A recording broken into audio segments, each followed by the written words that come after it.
money on my mind. Grind all day.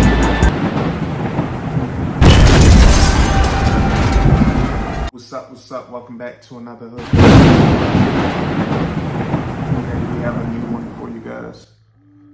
And just like the last video, we didn't have a shoot my bang bang. It was a loyalty thing or a loyalty story. And so today, this story revolves around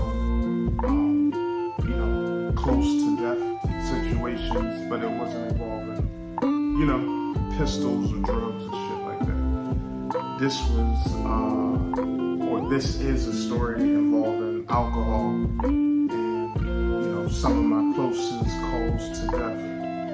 And this story revolves around a serious car accident. It shaped me up because it taught me not to trust motherfuckers, especially while they're drunk, especially while they're intoxicated. If I'm gonna be intoxicated and risking driving, I'm gonna do it on my own terms. I'm gonna be the one that drive. I'm not gonna put that trust. And then I don't think it was necessarily trust. It was being drunk and stupid and not making a wise decision. And shout out to the hood gang. Dreads is 9 weeks in a day. Yeah, we still on that journey today. And don't forget to check out Syntech Flow and my new channel, Draw With Me. Alright, so let's get into today, hood trial number 11. Pause. Not the weed, but the water. So guys, let's jump into it. So, to give you guys a little insight, it was me and it was a few of us. It was a good, so it was about 6 of us. And to give you, like I said, to give you a little insight what was going on that day, it was around 7, 8 at night. That's when bottles started being popped, we started drinking. And like I said, it was 6 of us. And, we was intoxicated. We had a spot down the street, well, more than down the street, probably like 20 minutes down the street. We go to, whenever we get a new toolie, we go there and we test fire or whatever. But we was real drunk.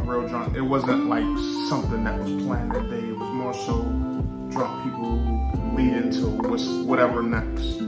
And so, we got really messed up, and me and a close friend, and there was 2 other girls and another guy. Like I said, we was drinking, smoking. I just got something, and I wanted to, shoot it. So I want, if you're playing these type of games, you always got to test fire whatever you're using. So that's what we did. And then also we like to drive through the back roads while we fry. It's just something to do, especially around that day. I was in my hometown. I was down near Ocean City, I'll say that. And they have a lot of back roads and stuff. For whatever I call these country people, whatever they do out there. So that's what we did. We just that's what they like to do. So get drunk. Let's go down there and shoot. So. We was having a good time, everybody happy, everybody good.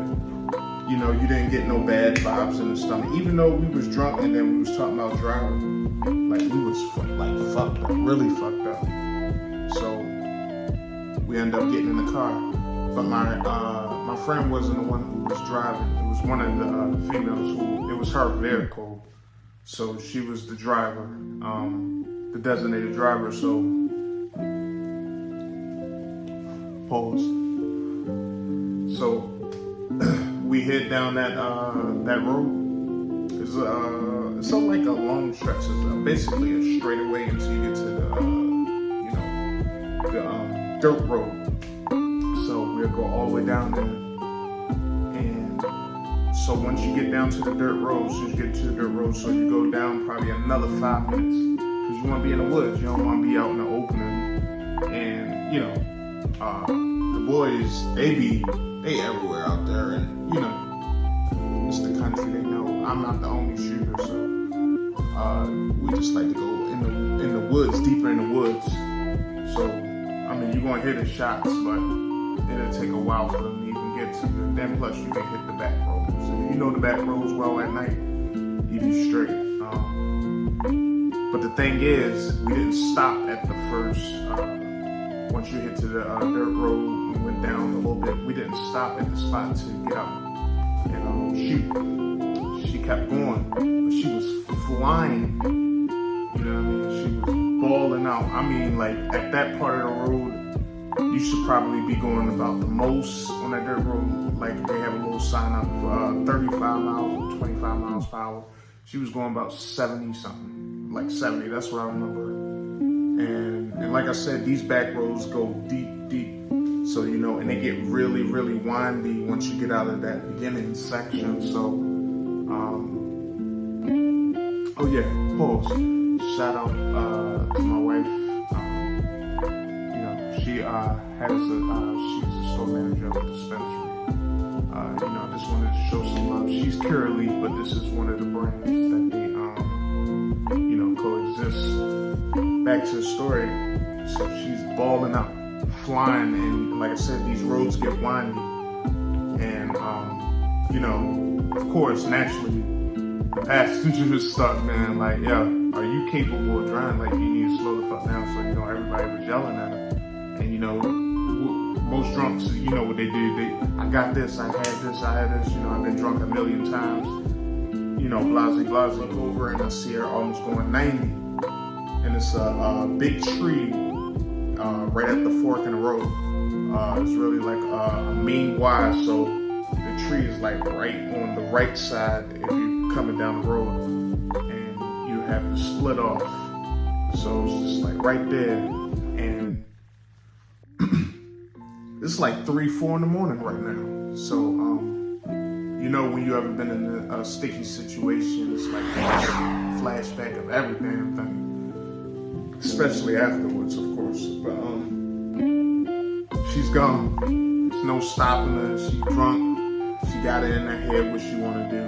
There's no stopping her unless somebody punch her, but we won't really crash or do something crazy. So before I even blinked, we're wrapped around the tree. It was like that fast. If you ever seen like a Fast and the Furious or some crazy type movie, or watching some crazy type show, you see a tree like a car wrap around the tree, or do some crazy shit, like some crazy flip or something. If you've ever been in that, man, it's like in the blink of an eye. And by the time I realized that we crashed, I couldn't breathe. I couldn't breathe, and I only had like a little scratch like right there on my cheek, but you don't even see it anymore. To give you some perspective, I was in the back seat behind the driver. So when we hit the tree on my side. The glass burst in my face. Now, mind you, like I said, I only had one small little cut, and I couldn't breathe for probably a good 10 seconds, 8 to 10 seconds. It felt like 8 minutes. It felt like somebody caved my chest in. So the glass broke all in my face, and I'm curled up. And the other 3 in the back seat was curled up. And this is an SUV we was driving in. And, when she hit, she did more damage to herself. The driver was in serious pain. And, she was going ballistic out there, crying and stuff like that. Just going on and on and on. And mind you, that's not the only dilemma in this story. The driver, she was actually underage.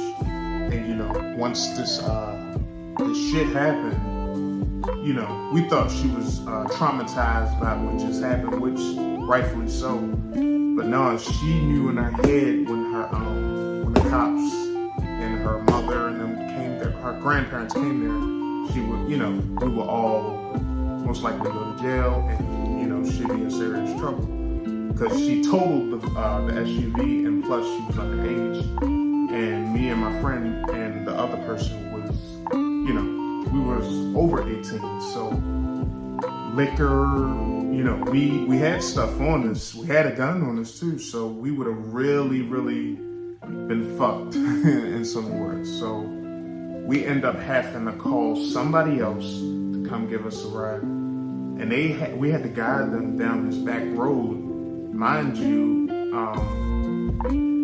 and then once they got there, that's when she called the cops.